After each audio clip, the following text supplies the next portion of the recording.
اهلا وسهلا بيكم وتحضيرات الجوله 30، واخيرا بقى بقينا نقول الجوله 30 وما بعدها. يعني خلاص، يعني الموسم باقي عليه 9 اسابيع، وبصراحه كان موسم فانتزاوي قوي جدا لدرجه ان بننهج بقى ونفسنا انه يخلص خلاص ونخلص من الموسم ده. طبعا بحب اعتذر لكم في البدايه على اننا ما طلعناش حلقه رد الفعل على الاسبوع ال 29 لظروف خارجه عن ارادتنا، وفعلا ما بيحوشناش عنكم الا الشديد القوي. بس النهارده بقى جاي لكم بستايل جديد للاسبوع ال 30، تحضيرات كده ونصايح واهم الحاجات وكل الاسئله اللي بتسالوا عليها في حلقه خفيفه جدا لايت هتفيدك جدا للاسبوع ده وانت داخل عليه. فتعالى سريعا كده ندخل في حلقتنا، بس ما تنساناش بقى في اللايك والشير بتاعك، وتابعنا على فيسبوك وعلى انستجرام وعلى تيك توك، ويلا نبدا حلقتنا.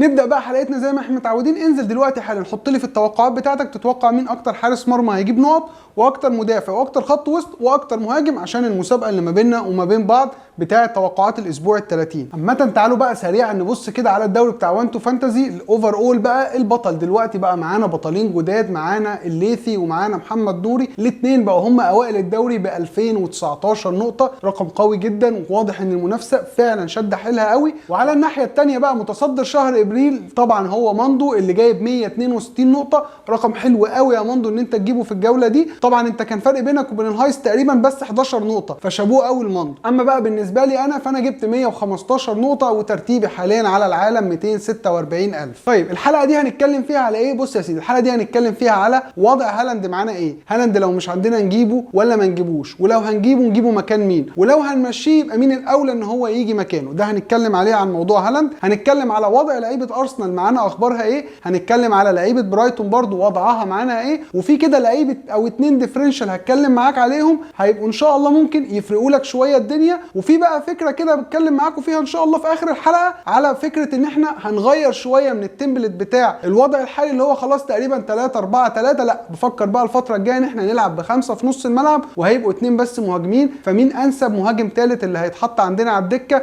الخواص لو عندنا او اللي عندك من الخواص امتى برضو نستخدمها؟ سريعا كل ده مش هنطول فيه وهنتكلم فيه النهارده ان شاء الله. نبدا باول حاجه وهي معضله هالاند. طبعا دلوقتي هالاند وضعه ايه معانا؟ طيب هالاند رجع التدريبات، طب نعمل ايه معانا يا اللي احنا بعنا هالاند؟ نجيبه تاني ولا لا؟ طبعا تجيب هالاند بدون كلام من غير نقاش. معاك فلوسه تجري تجيبه، ما معاكش فلوسه تتصرف وتجيبه، بدل ما هاته دلوقتي بمزاجك بدل ما تجيبه قدام غصب عنك. وده بسبب ايه؟ من الاخر جوارديولا طالما هالاند رجع التدريبات فهالاند بقى جاهز، فهالاند هياخد في الماتش اللي جاي يا سيدي. ما بدأش اساسي في اصعب الظروف، هياخد له نص ساعه. نص ساعه بتاعت هالاند ب 90 دقيقه من مهاجمين تانيين كتير، واحنا عارفين ده كويس. فمن الاخر عايز تريح نفسك وتريح اعصابك، لان انا بتخيل مثلا حط نفسك دلوقتي انت واحد بعت هالاند وما جبتوش دلوقتي، وداخل الجوله اللي جايه لقيت هالاند اساسي. انت متخيل كميه الضغط العصبي اللي هيحصل عليك، وضغطك هيترفع بطريقه عامله ازاي؟ ان انت طول ما انت قاعد عمال مستني كل كره خطره تجيله انها تجلي او انها ما تجيش. طبعا هيبقى وضع صعب جدا، وحتى لو لعب بديل النص ساعه بتاعته برضه كفيله انها ترفع لك الضغط. فانا رايي ما تغامرش، خصوصا لو انت ترتيبك حلو. هالاند يفضل موجود، ده كده الشخص اللي بيحرس لك وبيحافظ لك على الترتيب بتاعك، فما تستغناش عنه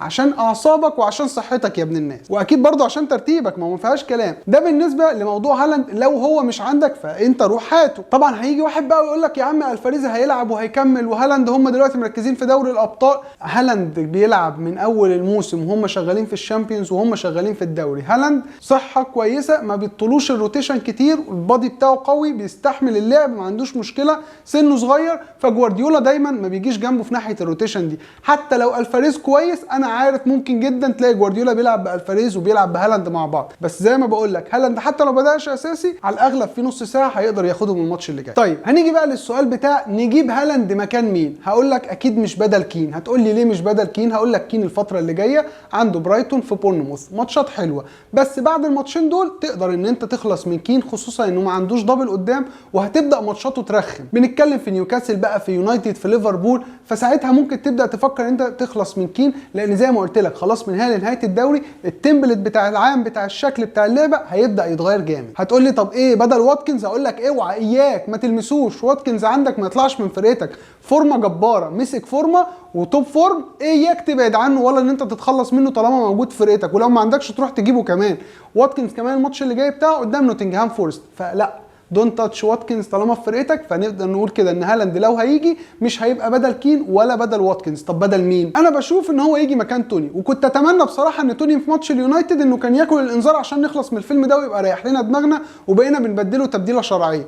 بس طالما عندك توني فانا شايف انه انسب واحد ان انت تخلص منه هو توني ويجي مكانه هالاند، خصوصا ان توني احنا مش شايفين منه المساهمات القويه الفتره دي، وكمان لسه القضيه بتاعته شغاله، فوارد في اي وقت يبيعك وايه وان هو يتوقف او ياكل الانذار اللي باقي له، فعليه قلق. فانا شايف ان انت تخلص من توني هو انسب حل، الا حاله واحده. ايه الحاله الواحده دي؟ ان انت يكون في فرقتك عندك توني وعندك هافرتز. لو عندك الاثنين دول فمعلش بقى مضطر ان انت تيجي على نفسك وتاخد الريسك الكبير وتخلي توني وتخلص من هافرتز، لان بصراحه فرقه تشيلسي دي فرقه يعني تجيب الشلل اقسم بالله، ولاعيبه تشيلسي كلها بادارتها بكل حاجه في تشيلسي حاجه تتعب القلب. يعني انت بتتكلم على سكواد وفلوس ومليارات مصروفه على الفريق، بتتفرج على اداء مقرف جدا، مفيش اي مساهمات، مفيش اي حاجه. بيلعبوا قدام ليفربول بتلعبهم تقريبا بالصف الثاني، مفيش اي حاجه خالص، ما شفناش اي شكل تشيلسي والماتش بيطلع 0-0.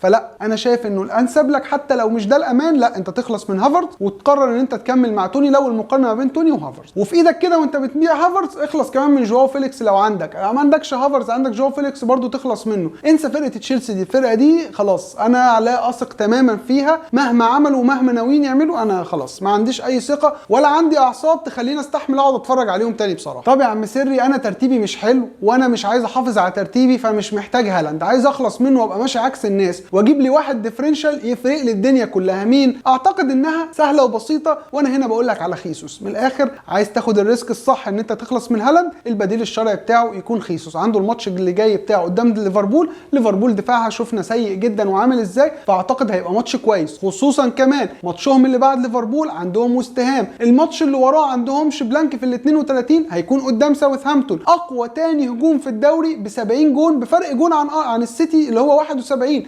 فيعني كل المعطيات بتقول لك ان هو خيسوس هو البديل الشرعي لهالاند لو قررت تاخد الريسك ده. طيب بما انني ذكرت لك ارسنال، فتعالى كده في طريقنا نتكلم على لعيبه ارسنال. اغلبنا او الاغلبيه مننا الاسبوع اللي فات بعنا لعيبه ارسنال، يا اما خلصنا من اوديجارد يا من ساكا يا من مارتينيلي يا من الدفاع بتاع ارسنال. فتعالى كده نبص على الجوله 30 واحنا داخلينها، مين اولويه ان انا لو فعلا ما عنديش حد من ارسنال مين الاولويه ان انا اجيبه؟ هقول لك بص، هو السر في حاجه واحده، السر في الصوره اللي انت هتبقى شايفها دلوقتي دي، مارتينيلي هيلعب على ارنولد، مش محتاج اقول لك اكتر من كده، ده في حد ذاته مش خليك تشتري مارتينيلي، ده انت تشتريه بالسالب والكابتنه، مش محتاج اقول لك بجد اكتر من كده. دفاع ارسنال ما برجحش الفتره دي، لو في فعلا لعيب هو اللي هنراهن عليه من ارسنال فهو ممكن يكون مارتينيلي الماتش اللي جاي، بسبب بس انه بيلعب على واحد زي ارنولد. وزي ما قلت لك كده في ديفرنشاليه كده هديها لك في نص الحلقه. فتعالى كده ما اقول لك على بيدرو بورو بتاع توتنهام. بيدرو بورو مدافع مخيف، مش دفاعيا مش كلين شيت ما اضمنهالكش، بس في الهجوم انا كل ماتش من ساعه ما بيدرو بورو جه يا بيعمل مساهمه هجوميه يا بيحط جون ويتلغي يا بيعمل اسيست، مخيف جدا في المساهمات الهجوميه، فاوبشن حلو قوي وديفرنشاليه حلوه قوي تبدا تفكر فيها دلوقتي قبل ما الناس تبدا تجري عليها. وبما اننا ذكرنا بيدرو بورو من توتنهام اللي ماتشهم اللي جاي مع برايتون، فتعالى بقى اما نتكلم على برايتون. بص يا سيدي، برايتون